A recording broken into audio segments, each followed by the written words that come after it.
Good morning. I'm Brad Hull. I'm an attorney with Kevin Hickey Law Partners. I'm here with Kevin Hickey.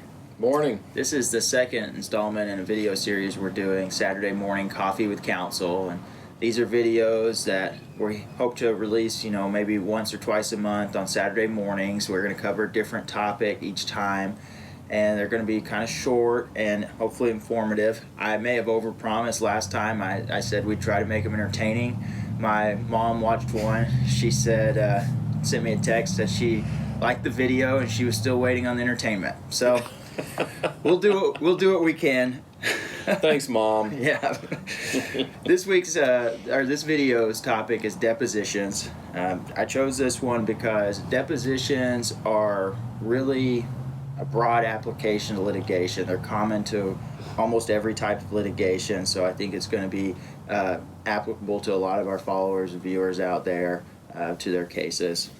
So we'll just start with a broad question, which is, what is a deposition? Well, last time we talked about filing the complaint, and that's what gets the lawsuit started. After you get the lawsuit started, you usually start the process of what's called discovery, and that is trying to figure out what witnesses you're going to have for your case, what types of evidence, documents, photos, whatever you may be using. You're basically gathering evidence for the trial that's going to be coming up down the road. One of the techniques that we use in discovery is a deposition, and what that is essentially having a witness testify. You've all seen legal shows on TV where someone's on the stand testifying. They're sitting next to the judge. Well, a deposition is also testimony, and it's very similar to that, but it doesn't take place in the courtroom. Usually a deposition takes place in one attorney's office or the other attorney's office. And there is a court reporter present, the witness is sworn in, and then it's usually the opposing attorney will start asking that witness questions. Now, you can take a deposition of a party, or you can take a deposition of a witness that is not a party to the case. Pretty much anybody can be deposed. But that's what a deposition is sworn testimony, and that's not taken during the court proceeding. And just to be clear, you're saying it's not taken during the court proceedings, but there are different types of depositions, and they're for different purposes, and some of those can be used in court, right? And so just talk a little bit about the difference in, discovery and evidentiary, things like that. Well, you can take a person's deposition. Sometimes if someone's not going to be able to be available at a trial or a hearing and we need to get their testimony under oath ahead of time, you can do that, and depositions are sometimes used for that purpose.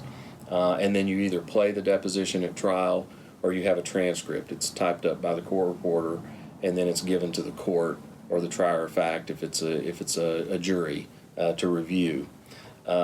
That's more like what's called an evidentiary deposition.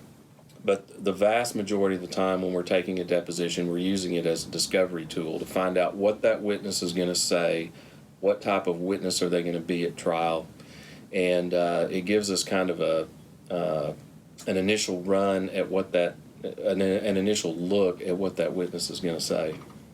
And discovery depositions are still used in court to some degree, because you can still be brought up what you said in your deposition, or what a witness said in their deposition can still be brought up at court if, for instance, they're testifying and saying something different. That's exactly right, and that's another reason that we use depositions is, as I said earlier, a court reporter swears the witness in, and then we start asking questions. So these are statements made by this witness that are under oath. And so if you get to trial down the road and they start changing their story or don't follow what they said before, you've got that deposition transcript with you, and you can show the court that this witness has changed their story or their version of events. Now, when a client gets told they're going to get deposed, they usually have a lot of questions and they want to get prepared for it. And you've actually written a pretty good blog post on things to do or not to do in a deposition. So just quickly give us your sort of how to get prepared, do's and don'ts summary for a deposition. Okay. Yeah, there's 10 or 15 different things that I go over with clients before their deposition is taken. And I'm not going to go through all those now, but there's 2 or 3 that are kind of the main thing that you need to keep in mind. And I tell clients to give the shortest, honest answer that you can give. Remember that you are under oath. And so those questions that are coming to you, you need to take them very seriously. Make sure you understand the question. That's very, very important before you give an answer.